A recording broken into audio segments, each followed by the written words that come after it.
A importância dos logs claros para observabilidade numa aplicação. Eu não estou falando grego, trocando em miúdos, log é vida, é sobre isso que a gente vai falar nesse vídeo. Meu nome é Josimar, eu sou arquiteto de sistemas, software, infraestrutura, cuido de uma série de coisas que a maioria das pessoas não fazem ideia do que é, BGP, anúncio, prefixo, data center no Brasil, Estados Unidos. Isso é a minha carteirada para você saber que quem que está falando contigo, né? Eu estava falando nos outros vídeos de engenheiro de infraestrutura, mas alguém que tinha CREA me xingou e falou que eu não podia usar porque eu não tenho CREA. Então eu não tenho CREA, então eu sou, né? Apesar de eu atuar mais do que muita gente que tem CREA com isso, né? Cuido inclusive disso aqui, ó. Lógico que isso aqui é uma placa-mãe mais antiga, mas isso aqui é uma placa-mãe de servidor dedicado, gente. Pequenininho assim, ó. Não é tão pequenininha, né? Mas ó, aqui, ó, uma placa-mãe dual, por curiosidade, né? Então, aqui, esse aqui era um octa-core com dois processadores e ele tinha, não lembro se era 256 ou 512 GB de memória RAM. Aí a placa-mãe foi pro beleléu, né? E para a gente descobrir como a placa-mãe vai pro beleléu, a gente precisa ter logs da placa-mãe. Quando eu compro um servidor que custa lá dezenas, às vezes centenas de milhares de reais, lá na gestão da placa-mãe, né, ela tem toda uma... É diferente, né? A gente acessa remotamente o servidor com ele desligado, né? É bem legal, assim, para quem não entende, é bem interessante, né? E aí ali dentro eu tenho vários monitoramentos da placa-mãe, do servidor, eu sei quanto que está gastando, né? Quanto que está passando de energia para a placa-mãe, se tem alguma oscilação fora do que deveria ter, se eu posso ver o firmware se está na hora de fazer update ou não. Então tem uma série de informações que são importantes para eu saber se tá na hora de eu trocar essa placa-mãe ou se ela tá prestes a morrer, se ela começou a esquentar demais, se tem algum problema, né? Não vou entrar em todos os detalhes, sei lá, mas eu observo os dados da placa-mãe. Observabilidade, ok? E a observabilidade, ela não é só para performance, para manutenção. Ela é extremamente importante para aplicação. Porque aqui eu tenho um hardware que gastaram possivelmente milhões, né, para poder chegar nessa placa-mãe, né, com essas trilhas, nesse formato, com esse barramento aqui de memória, enfim.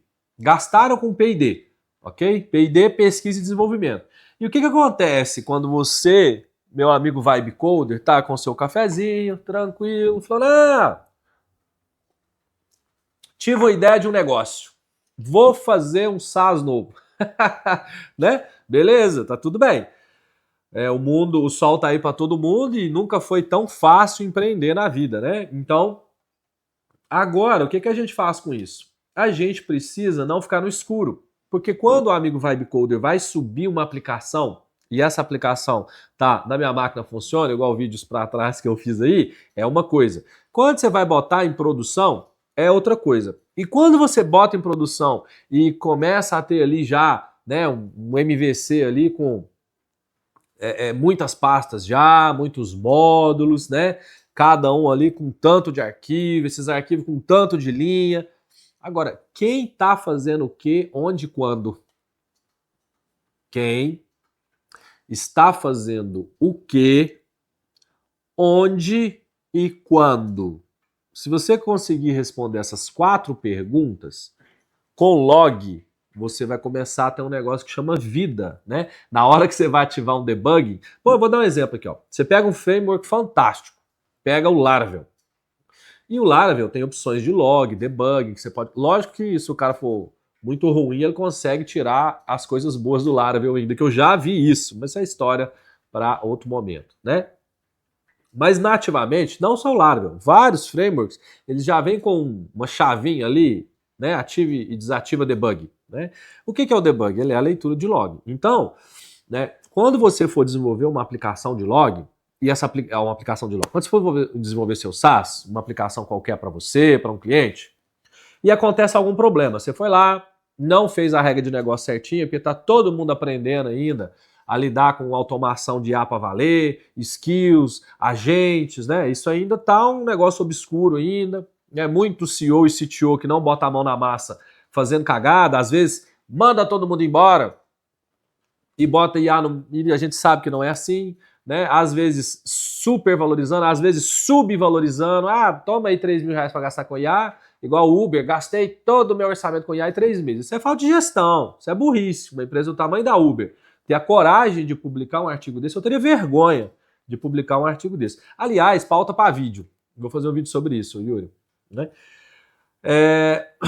Então, assim, é vergonhoso uma empresa com o dinheiro que tem não ter a capacidade de ter um cara de tecnologia lá que entende mais ou menos. Então, possivelmente, esse cara, ele é um de tecnologia que não bota a mão na massa, que não entende como que as coisas funcionam. E para você subir uma aplicação para produção, nós vamos subir ela entendendo quem.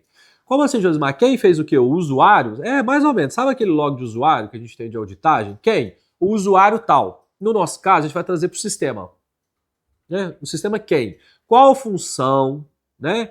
Qual função que fez o quê? Que fez onde? Onde? Ah, ela foi no banco de dados, ela fez no S3, ela foi no API externa, né? Quando? Date time completo. Hoje, 2 de junho, às 8h42 da manhã e 30 segundos. Né? Então, quem? Né? E ela fez o quê? Ah, ela fez um insert no banco de dados. O que tem dentro desse insert? Ah, ela inseriu tal e tal, tal coisa. Nossa, Josimar, mas vai ter mais log do que aplicação? Sim, vai. Por quê? O amigo Vibe Coder, ele não é sênior, né? Aliás, tem sênior Vibe Coder, com certeza. Mas eu tô falando aqui pra galera que não é muito sênior, que não entende muito o que tá fazendo. Eu tô te dando uma trilha e te ajudando a evitar problemas quando você for botar em produção. São coisas que eu sofri na pele há muitos anos, eu tenho mais de 300 aplicações rodando hoje. Né? Eu tive muita gente que trabalhou comigo capacitada e eu tive muita gente que ignorou contratos e padrões que a gente fez e causou muitos problemas. Você vai ver no meu canal aí vídeos de experiência, a gente perdeu 2 mil com teste, mas eu perdi mais de 300 mil reais com SaaS, né, meu errado, né, que é sobre o hype do microserviço. Entraram na onda do microserviço e então para o vídeo aí, vai lá para você aprender a cagada que eu fizer com o microserviço. Por quê? Porque uma IA vai te sugerir, às vezes, criar um microserviço, né? E fatiar um negócio que não deve ser fatiado. Né? Mas voltando. Então, você vai criar ou uma skill, ou um agente de revisão, que vai cuidar exclusivamente da parte de logs para você. Você pode colocar isso também ali no CI, no deploy, né? Para você, na hora que você for subir sua aplicação, seja no terminal, seja no Docker, você vai ver, a aplicação subiu. Ah, a aplicação subiu na porta tal. Legal. A aplicação consultou o banco de dados. Legal. A aplicação, todo o checklist da aplicação subindo. Por quê? Às vezes a aplicação usa o banco de dados, um banco de memória e uma API externa para ela funcionar é essencial. A API externa está indisponível ou você não está conectando ela. A aplicação sobe. Para que a aplicação subiu? Se a função principal dela não vai ser cumprida porque a API está fora do ar. Ou você simplesmente não consegue conectar nela por qualquer motivo que seja. Entende? Então você já coloca isso ali na inicialização dela. Então, como que você coloca? No log. Consegui conectar, não consegui. Estou conectado no Redis, no Redis, estou conectado no banco de dados, estou conectado na aplicação. Está lá no log, claro. Sabe os contratos que a gente tem, né, na hora que você vai desenvolver uma aplicação? Pois é, tá lá tudo de forma clara para você entender o que está acontecendo. Você tem que entender o que está fazendo a aplicação e você tem que entender o que a aplicação está fazendo. Para isso que a gente tem log. Ah, o usuário logou. Coloca lá, usuário logou. Não, é para isso. O usuário navegou em tal página. Isso vai ser útil em outras camadas futuras que você vai precisar. Tem outros nomes que eu não vou entrar aqui. Mas acredite, isso vai ser muito útil para você. Isso não vai ser inútil em nada. O usuário fez tal ação. O insert no banco foi feito certinho. O select no banco foi feito certinho. Eu criei o job para tal coisa. O job foi criado na outra aplicação. Consultei o banco de dados em memória. Tá lá. Consultei o Kafka da vida, fila, qualquer coisa que você for usar para gerenciar fila, mensageria, microserviço, etc. Né? Então, a gente precisa, né, colocar logs em tudo que a aplicação faz. E aí tem uma técnica, uma estratégiazinha, que é a mesma estratégia que os grandes frameworks usam. Em infraestrutura a gente tem isso demais, né, que a gente pode fazer na infraestrutura, que é ativar o debug. né? Você já viu, você vai pesquisar aí no seu Cloud Code agora como que você vai fazer isso, mas acho que todo mundo que já foi, que mexe com dev, que desenvolvimento, já mexeu com Nginx, né? Nginx. E aí, eventualmente, você precisa debugar alguma coisa. Vou dar um exemplo dele que é o mais comum. Ele está dentro de Laravel, de coisa PHP, então ele está dentro de tudo. E aí você já viu que lá tem assim, você pode ativar o tipo de log, e aí você pode ativar o log do tipo info, né? Traz tudo.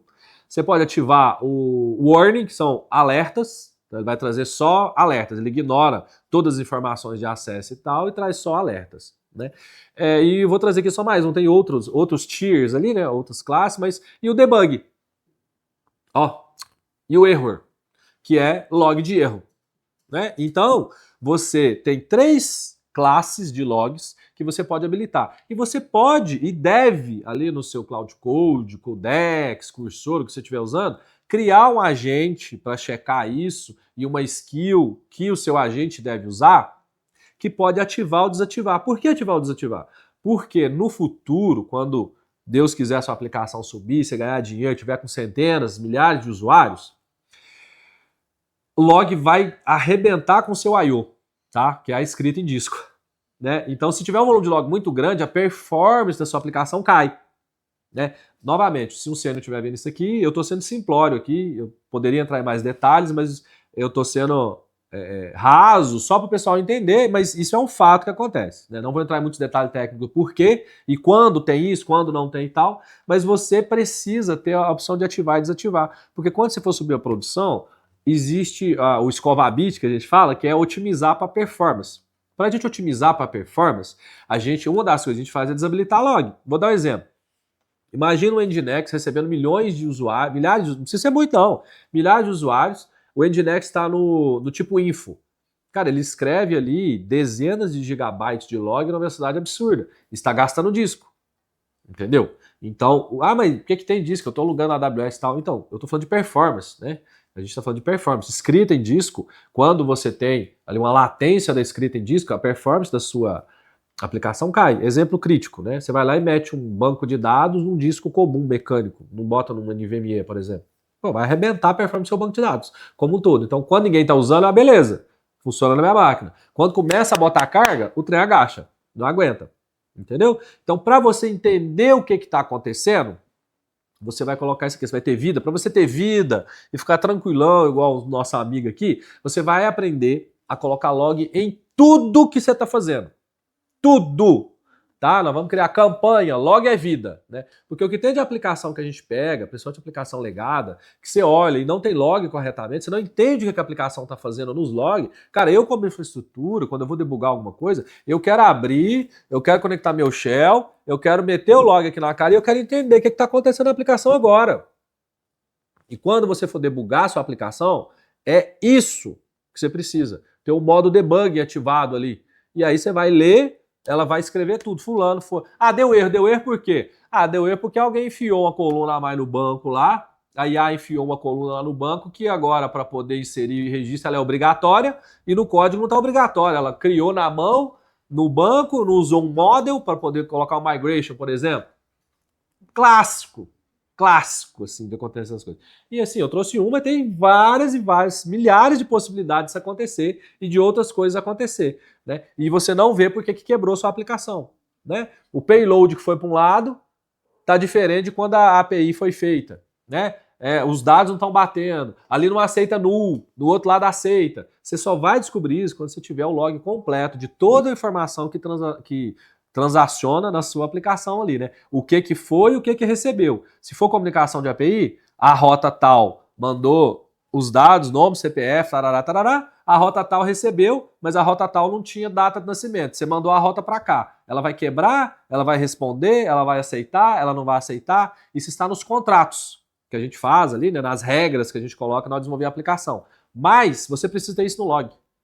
Para debug, você precisa ter isso no log. Para te ajudar com Vibe Code, você precisa ter isso no log. Quem? Qual aplicação? Qual função? Fez o quê? O que ela fez? Onde e quando? Igualzinho a auditoria de usuário. Quando você colocar essa sua aplicação, você abrir o container do seu Docker, que você abrir um pod, que você abrir o terminal direto, estiver rodando ela direto ali no Linux ou na sua máquina, no seu Mac, e você vê o que está acontecendo na aplicação no log, você vai ficar com mais segurança daquilo que você está fazendo. E aí você consegue mexer mais. Ah, ela fez isso. E até para aprendizado, o amigo Vibe Coder vai levando o seu bastão e elevando o seu nível de conhecimento conforme você vai vendo o que está acontecendo. Ah, essa função aqui. Não, mas e o tempo? Bom, esse é o Scovabit, depois eu faço outro vídeo sobre, que é sobre a questão de performance, né? Como que você vai fazer para poder identificar gargalos de performance aí no seu sistema, mas esse é assunto para outro vídeo, tá bom? Então, gente, o vídeo não ficar muito grande, log é vida, espero que faça sentido para você. Fez sentido? Manda para o colega que nós precisamos ter aplicações melhores e eu acredito, na prática, que uma coisa fundamental para a gente ter aplicações melhores é você saber o que você está fazendo. E você só vai saber o que você está fazendo na hora que você vê log. E você só vai saber o que a IA está fazendo para você na hora que você tiver log. Sem log, você fica no escuro. E no escuro, ninguém faz absolutamente nada. Tá bom? Um abraço e até a próxima.